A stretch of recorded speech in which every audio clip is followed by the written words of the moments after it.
नमस्कार। आज हम देख रहे हैं एरिक रीस की बहुत ही चर्चित किताब द लीन स्टार्टअप। हाँ हमारे पास इसके कुछ खास अंश हैं और कुछ आम सवाल भी। हाँ, कोशिश यही है कि इसके जो सबसे ज़रूरी आइडियाज़ हैं उन्हें समझें। बिल्कुल, खासकर उनके लिए जो जल्दी से इसकी गहराई समझना चाहते हैं। तो शुरू हाँ, करें। कर सबसे पहले इसका जो सबसे बुनियादी सिद्धांत है, निर्माण मापन सीखना, मतलब बिल्ड मेजर लर्न। हाँ, ये क्या है असल में? देखिए, ये लीन स्टार्टअप का बिल्कुल आप कह सकती हैं दिल है। ये एक साइकिल है, एक चक्कर जो चलता रहता है। चक्कर? कैसे चक्कर? पहले आप अपने आइडिया को किसी प्रोडक्ट या उसके छोटे हिस्से में बदलते हैं, वो हुआ बिल्ड। ठीक है। फिर आप देखते हैं, मतलब मेजर करते हैं कि ग्राहक उस पर कैसे रिएक्ट कर रहे हैं, ये हुआ मेजर। और फिर उस रिएक्शन से, उस डेटा से आप सीखते हैं, लर्न, कि भाई आगे क्या करना है। अच्छा, मतलब क्या ये काम कर रहा है या कुछ बदलना पड़ेगा? एग्जैक्टली क्या रणनीति बदलनी है, जिसे वो पिवट कहते हैं, या इसी रास्ते पर टिके रहना है, मतलब परसिवियर। तो इसका फायदा क्या है? मतलब क्यों करें ये सब? सबसे बड़ी बात है तेजी से सीखना और बर्बादी कम करना, टाइम की, पैसे की। आप वो चीजें नहीं बनाते जो कोई चाहता ही नहीं। और आप ग्राहक की प्रतिक्रिया के आधार पर प्रोडक्ट सुधारते जाते हैं? बिल्कुल, इसी को वो कहते हैं प्रमाणित सीख, वैलिडेटेड लर्निंग। मतलब हवा में बाती नहीं, असली सबूतों पर आधारित सीख। प्रमाणित सीख, ये सुनने में अच्छा लगता है। अंदाजा नहीं, सबूत। तो इसमें न्यूनतम व्यवहार्य उत्पाद, वो एमवीपी जो कहते हैं, उसका क्या रोल है? हाँ, एमवीपी बहुत जरूरी है। ये बेसिकली वो सबसे सिंपल, सबसे कच्चा प्रोडक्ट है जिससे आप ये सीखने का प्रोसेस शुरू कर सकें। मतलब परफेक्ट नहीं? बिल्कुल नहीं। इसका लक्ष्य परफेक्ट होना है ही नहीं। लक्ष्य है कम से कम मेहनत में जल्दी से जल्दी ग्राहकों के बारे में वो प्रमाणित सीख हासिल करना। अच्छा, तो ये कैसा दिख सकता है एमवीपी? अरे कुछ भी हो सकता है।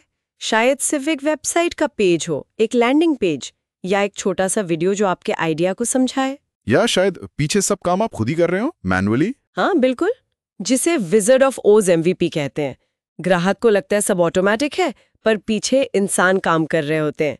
मेन पॉइंट है कि आपकी जो बुनियादी सोच है, जो हाइपोथेसिस है, उन्हें असली दुनिया में असली ग्राहकों से टेस्ट करना। ठीक है। और जब वो डेटा, वो सीख मिल जाती है, तब आता है वो बड़ा फैसला, हाँ, पिवट और परसिवियर, दिशा बदले या टिके रहें।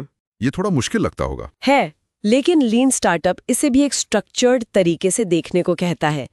अगर डेटा दिखा रहा है कि आप सही रास्ते पर हैं, ग्राहक आ रहे हैं, आपकी धारणाएं सही साबित हो रही हैं, तो टिके रहे, परसिवियर। हाँ। लेकिन अगर डेटा, वो प्रमाणित सीख बता रही है कि बात बन नहीं रही, जो सोचा था वो हो नहीं रहा, तो आप दिशा बदलते हैं, पिवट करते हैं।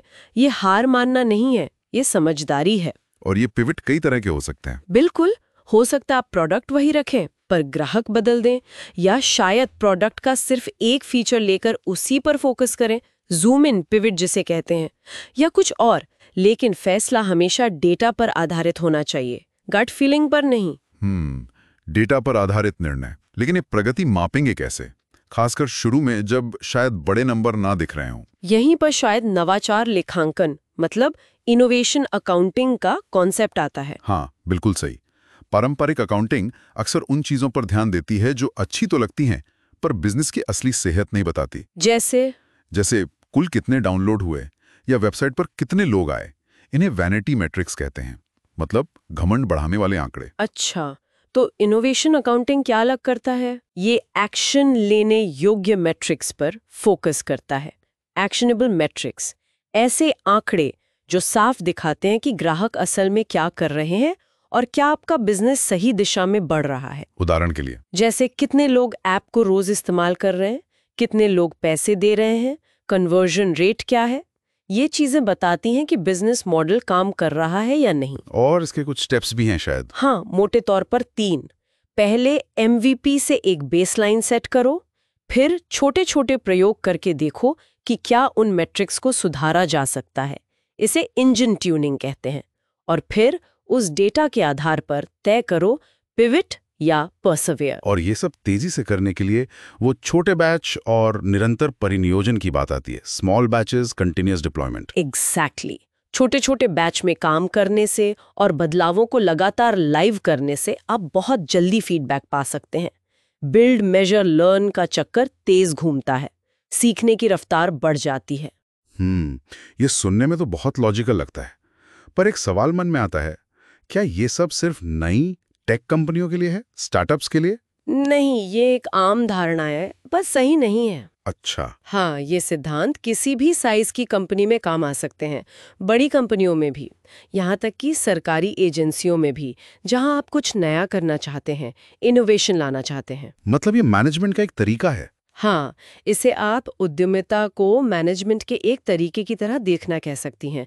लगातार प्रयोग, ग्राहक से सीखना, डेटा पर फैसले लेना, ये किसी भी ऑर्गेनाइजेशन को आगे बढ़ने में मदद कर सकता है। तो अगर हम संक्षेप में कहें तो लीन स्टार्टअप का मूल मंत्र क्या हुआ? तेजी से प्रयोग करो, ग्राहकों से सीधे सीखो, सिर्फ मान्य डेटा के आधार पर निर्णय लो, और अपने संसाधन बचाओ, समय, पैसा। बिल्कुल, जैसा किताब में कहा गया है, जीतने का एकमात्र तरीका है दूसरों से ज्यादा तेजी से सीखना। और उस सीखने में ये भी जरूरी है कि हम ये देखें कि ग्राहक असल में क्या करते हैं, न कि सिर्फ वो क्या कहते हैं। हाँ बिल्कुल, या हमें क्या लगता है कि उन्हें क्या चाहिए।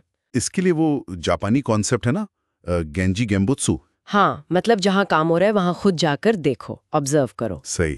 ग्राहकों को असल में प्रोडक्ट इस्तेमाल करते हुए देखना बहुत जरूरी है। ठीक है, तो जाते जाते एक विचार छोड़ते हैं सबके लिए सोचने को। हाँ, इन सब सिद्धांतों को ध्यान में रखते हुए आपके किसी मौजूदा प्रोजेक्ट या आइडिया में वो सबसे छोटा, सबसे तेज प्रयोग क्या हो सकता है जिससे आप